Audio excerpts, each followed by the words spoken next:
बिस्मिल्लाहिर्रहमानिर्रहीम। अस्सलामुअलैकुम दोस्तों, क्या हाल है आप सबका। उम्मीद करती हूँ आप सब खैर खैरियत से होंगे। अच्छा तो दोस्तों, आज मैंने सोचा कि मैं आज मटन और आलू बना लेती हूँ। तो इसके लिए मैंने एक प्याज फ्राई किया और इसमें फिर मैंने गोश्त डाला, तकरीबन आधा पाव के करीब।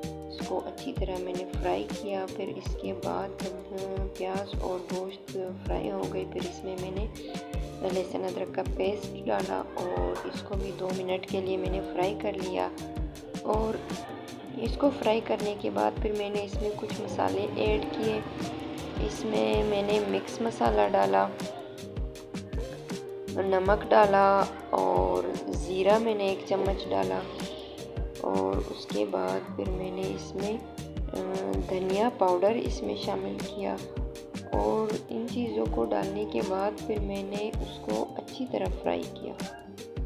ये देखिए दोस्तों, ये सारी चीज़ें मैंने इसमें ऐड कर दी और इसको मैंने अच्छी तरह फ्राई किया। फ्राई करने के बाद तकरीबन 3 से 4 अदद